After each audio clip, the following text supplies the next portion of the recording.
Digital arrest, ये शब्द आपने सुना होगा और कई बार सुना होगा कि कई बुजुर्गों को डिजिटल अरेस्ट कर लिया जाता है और उनके अकाउंट से पैसा निकाल लिया जाता है। अब जैसे जैसे डिजिटल अरेस्ट को लेकर लोग जागरूक हो रहे हैं, अपराधी भी नया नया तरीका ढूंढ रहे हैं कि कैसे लोगों को फंसाया जाए।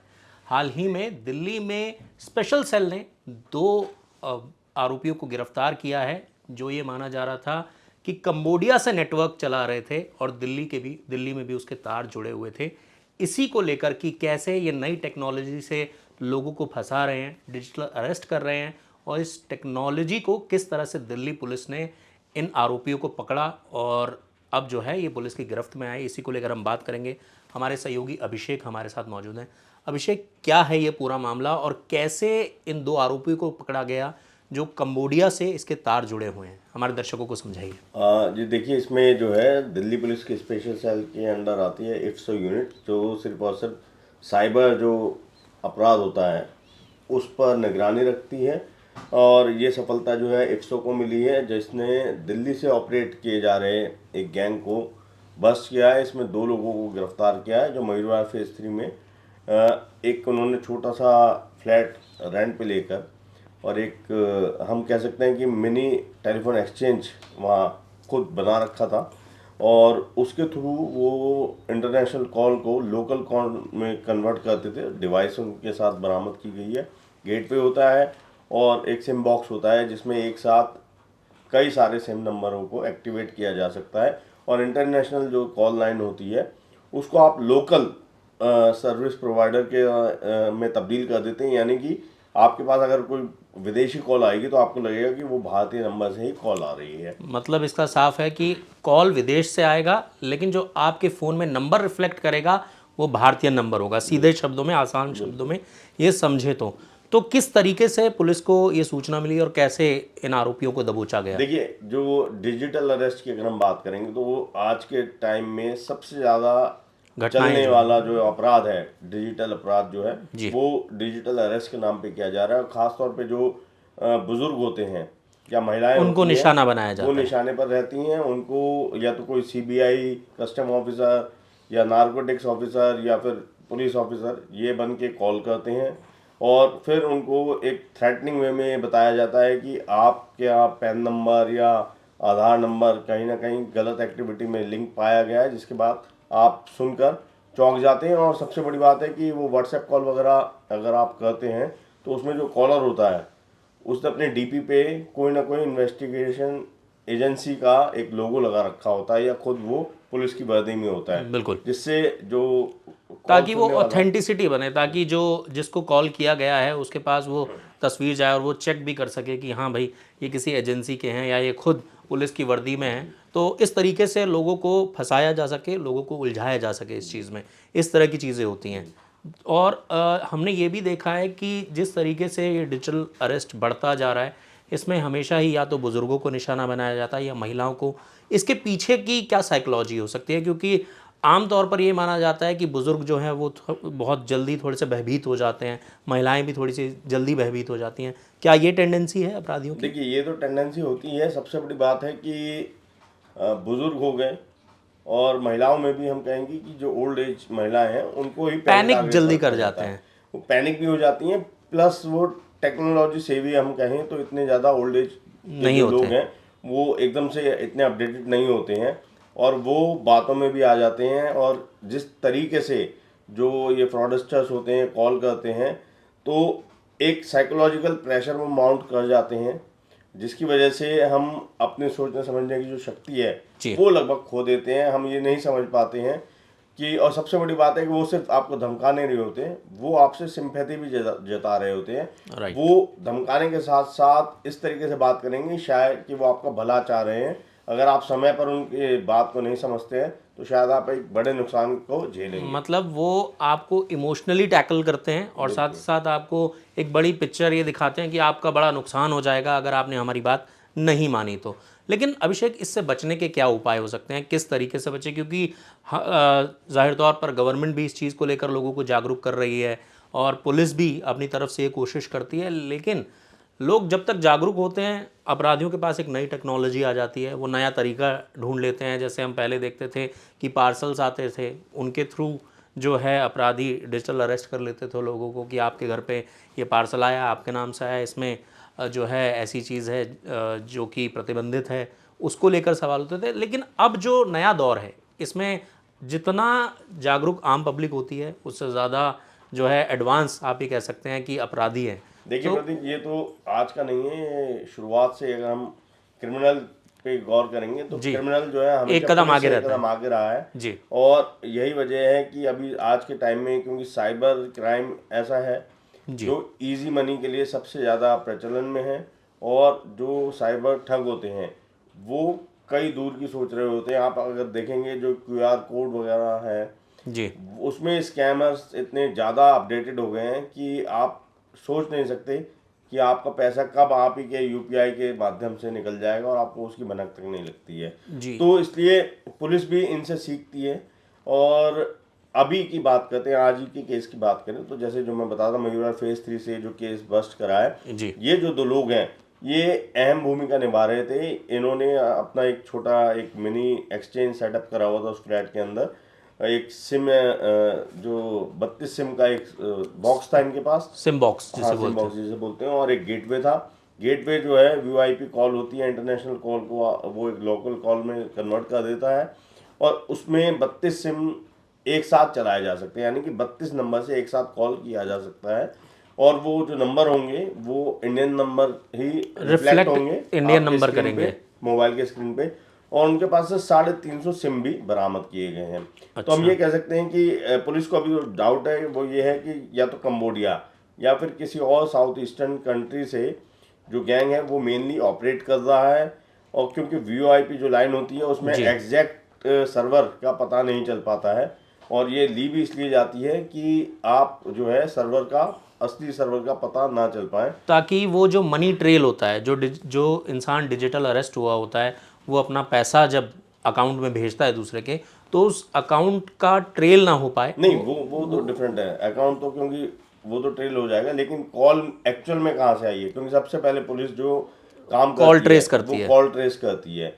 तो जब तक कि वो कॉल ट्रेस करेंगे, क्योंकि वो इंटरनेशनल कॉल होता है और जो नंबर होते हैं वो सब फर्जी आईडी पे नंबर ले रखे होते हैं। जी, और ये भी होता है कि पुलिस जो है अगर सर्विस प्रोवाइडर से लोकेशन मांगती है, क्योंकि ये सब इंटरनेट कॉल के थ्रू हो रहा है, तो वो जी, एग्जैक्ट लोकेशन भी ट्रेस नहीं कर पाते हैं।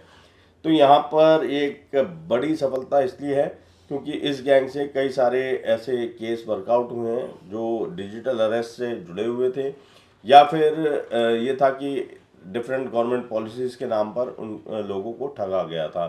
तो सबसे बड़ी बात ये है कि ये जो डिवाइस इस्तेमाल कर रहे थे ये विदाउट रजिस्ट्रेशन इस्तेमाल कर रहे थे, यानी कि जाहिर ये तौर पर अपने इलीगली अपने इन्होंने एक यूज़ कर फ्लैट रहे में थे। इन्होंने एक जो एक्सचेंज, जैसे टेलीफोन जी एक्सचेंज जी। बोलते हैं, वो बना लिया था। तो अभिषेक, अगर एक अपराधी एक आम फ्लैट में इस तरह की चीज़ कर सकता है, तो ये नेशनल सिक्योरिटी के लिए भी बड़ा थ्रेट है, क्योंकि बिल्कुल। ये एक छोटी सी घटना ज़रूर है कि ये डिजिटल अरेस्ट के लिए यूज़ किया जा रहा था, लेकिन अगर आप बड़ी पिक्चर देखें तो एक ये बहुत बड़ी दुर्घटना को भी अंजाम दे सकता था। अगर हम देखें देश के लिए एक नेशनल थ्रेट है ये, इस तरह की नहीं, चीज़ें। बिल्कुल है और पुलिस भी इसको जानती है। यही वजह है कि जो ये डिवाइसेस हैं ये भी इजीली अवेलेबल नहीं हो पाती हैं।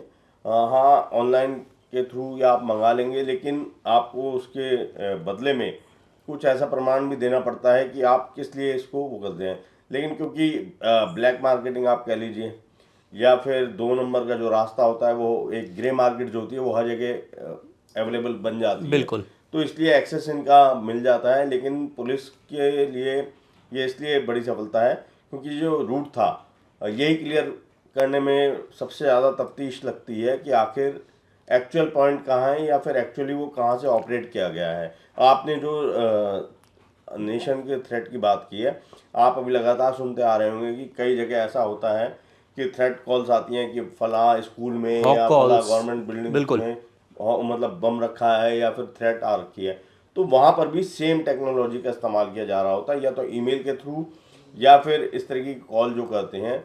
और वो जो सर्वर होता है वो आपको फॉरेन का सर्वर मिलेगा, और जब आप वहाँ उस कंट्री से भी बात करेंगे तो एक्चुअल में पता चलेगा कि वो सर्वर की लोकेशन उस कंट्री कंट्री में की नहीं है ही नहीं, और पुलिस के लिए यही सबसे बड़ी यही समस्या सबसे होती बड़ा है। चैलेंज होता है कि एक्चुअल लोकेशन को ट्रेस करना, और जब लोकेशन ट्रेस होगी तो फिर उसका सेकेंडरी पार्ट होता है कि वो उसके पीछे कौन हो सकता है। बिल्कुल। तो ये एक बहुत चैलेंजिंग है, और सेंट्रल गवर्नमेंट हम अगर बात करें बहुत ज़्यादा सीरियस भी है। खुद एमएचए की तरफ से C4I करके एक अलग से प्लेटफॉर्म बनाया गया है, और एक हेल्पलाइन नंबर भी है कि अगर आपके साथ कोई ऐसा फ्रॉड होता है तो आप इमीडिएटली उस पर कॉल करें। विद इन 24 आवर्स अगर आप कॉल कर लेते हैं तो जो आपका पैसा आपने गंवाया है बहुत हद तक पॉसिबल होता है कि उसकी मैक्सिमम रिकवरी हो जाए, क्योंकि आरबीआई के थ्रू हर बैंक को ये डायरेक्शंस हैं कि अगर वो ऑनलाइन फ्रॉड में ये पैसा गया गंवा है गंवा तो रहे हैं उसको तो वो जहाँ पे भी लोकेट करते हैं तो उसको फ्रीज कर देते हैं, और फिर वो प्रोसेस शुरू होता है कि जो रिकवरी मेन का एक्चुअल जिसका पैसा है वहाँ पर वहाँ उसको तक वापस पहुँचाया जाए। पहुँचाया जाए। लेकिन सवाल यही है ना कि जिस तरीके से ये डिजिटल अरेस्ट हो रहे हैं, इनसे बचने के लिए क्या किया जाए ताकि वो नौबत ही ना आए? देखिए, इसमें सबसे बड़ी बात तो है कि आपको एक अवेयर होना जरूरी है, जी। और अब आपको अपने मन से ये डर निकालना है। देखिए, होता क्या है कि सब साइकोलॉजिकल गेम है। सबसे बड़ी बात, अगर हमने कुछ गलत नहीं किया है तो शायद हमें डरना नहीं चाहिए, लेकिन जी। वो आपके पास फोन करके ये नहीं बोलेंगे कि आपकी डायरेक्ट इन्वॉल्वमेंट है। जी। वो सिनेरियो ऐसा क्रिएट करते हैं कि आपका कोई आईडी या कोई इस तरीके की चीज है जो गलत जगह में पाई गई है, यानी आप उसमें ना चाहते हुए भी फंस रहे आपकी हैं। आईडी का इस्तेमाल हुआ है बेसिकली, आपका कोई भी आइडेंटिटी प्रूफ हो सकता है, चाहे वो आपका आधार कार्ड हो सकता है, आपका पैन कार्ड हालांकि हो वो सकता पूरा है। ब्लफ खेल रहे होते हैं, जी। उनके पास एक्चुअली में वो नहीं है, बस वो आपको विनोवर कर जाते हैं अपनी बातों में फंसा के, क्योंकि वो सिर्फ सीधे धमकी नहीं देते हैं, उस धमकी के साथ साथ वो एक इस तरीके से सिनेरियो क्रिएट करते हैं कि वो बचाव का एक रास्ता भी आपको सुझा रहे हैं, तो आप फिर उन पर बिलीव करने लग जाते हैं, और उसके बाद वो डर और आपकी हेल्प इन दोनों का सहारा लेते हुए आपको एक फ्रीज, तो आपके माइंड को फ्रीज कर ऐसे देते में हैं। क्या इस तरह की सिचुएशन से बचने के लिए उनसे ये पूछा जा सकता है, मान लीजिए अगर वो बोल रहे हैं कि आपका पैन कार्ड जो है वो ऐसी जगह पर इस्तेमाल हुआ है जो जहाँ पर नहीं होना चाहिए था, जिसकी वजह से नेशन को थ्रेट हो रहा है, तो उनसे ये पूछा जा सकता है कि आप मेरा जो पैन कार्ड नंबर है वो यूज़ हुआ है, आप मुझे बता दीजिए। नहीं, वो डिटेल एक्चुअली होता क्या है कि वो डिटेल आपको देंगे लगभग नहीं। उनके पास होती है, अच्छा। क्योंकि आज के टाइम में है क्या कि आपका जो जैसा आपने सुना भी होगा कि वक्त जिस तरीके से बदल रहा है, तो जो आने वाली वॉर है वो डाटा वार पे, अभी डाटा पे हम बहुत ज़्यादा ईरान इसराइल निर्भर में भी करेगी। देख रहे हैं कि तो ये किस जो डाटा तरीके से। होता है ये हम कहीं ना कहीं अपना पैन कार्ड अप्लाई कर रहे होते हैं या जी। कहीं पे कोई फॉर्म भरा है, तो बहुत हद तक, या हमने अगर कोई नया मतलब सिम ये लिया साफ है। है कि जो इस तरह की चीज़ें कर रहे हैं, जो आरोपी, जो भी डिजिटल अरेस्ट में इन्वॉल्व लोग हैं, उनके पास आपकी कुछ ना कुछ इन्फॉर्मेशन ऑलरेडी पहुंची हुई है, तभी वो आपको कॉल कर और रहे ये हैं। बात जो है ओपन मार्केट में भी है कि जो हमारा डाटा होता है, फ़ोन नंबर होता है या आधार नंबर होता है, ये सब बिकते भी हैं, 50 पैसे से लेकर 5 रुपए, इस तरीके से तो वो देख बेचे लीजिए जाते हैं। आपके डेटा की कीमत क्या है, 50 पैसे से 5 रुपए तक में आपकी पर्सनल इन्फॉर्मेशन जो है वो बिक जाती है। तो ऐसे में डिजिटल अरेस्ट से बचने का सिर्फ और सिर्फ एक ही ज़रिया है कि सतर्क रहें, चौकन्ने रहें, और किसी भी ट्रांजैक्शन से पहले, कुछ भी किसी भी लिंक को स्कैन करने से पहले एक बार ये ज़रूर चेक कर लें कि भाई वो फ्रॉड तो नहीं है। कहीं ऐसा ना हो कि आप उस लिंक पर क्लिक करें और आपके अकाउंट से इसमें इसमें कई पैसा बार कट जाए। अभी लगातार जो है आप देखेंगे सेंट्रल गवर्नमेंट की तरफ से बचाव के उपाय होते हैं। बिल्कुल। आपके पास अगर कोई लिंक आता भी है, पहले तो अननोन नंबर से कोई लिंक आ रहा है तो आप उसको क्लिक ही मत क्लिक ही कीजिए। मत कीजिए। और आज के टाइम में ये भी है कि पीडीएफ फाइल की तरह एक फाइल आपको भेज दी जाती है, कभी चालान लिखा होता है, कभी कुछ लिखा होता है। आपको सबसे पहले ये गौर करना है कि उस पीडीएफ जैसी दिखने वाली फाइल के नीचे क्या पीडीएफ लिखा है या एपीके लिखा है। अगर एपीके फाइल है तो आपको उसे बिल्कुल भी ओपन नहीं करना है, डिलीट कर देना है। क्योंकि एपीके फाइल होती क्या है, वो एक फाइल होती है, एक ऐप आपके मोबाइल में इंस्टॉल हो जाएगी, जो आपके मोबाइल का या फिर आपके लैपटॉप का जो एक्सेस है वो सामने वाले के पास पहुंच जाएगा, और वो फिर आपकी ज़रूरत नहीं है। अगर इंटरनेट उस फ़ोन में चल रहा है या डिवाइस में चल रहा है तो उसके बाद सारा काम वो खुद कर लेगा। आपका जो बैंक की ऐप है या आपके ईमेल आईडी में कोई आपकी पर्सनल इंफॉर्मेशन है, वो सारी एक्सेस उसके पास होगी, फिर आप ज़ीरो हैं और वो हीरो बन जाता है। तो ये तो बड़े काम की चीज़ है, इस पर ध्यान रखिए। जो अभिषेक ने बताया कि अगर आपके पास किसी भी नंबर से कोई लिंक आता है या मैसेज आता है, उसमें आपको ये ध्यान रखना है कि .apk फाइल ना हो वो, क्योंकि जैसे ही आप उस पर क्लिक करते हैं वो आपके फ़ोन में या आपके लैपटॉप में इंस्टॉल हो जाती है और फिर आपका डेटा जो है वो कोई भी ले सकता है। तो ये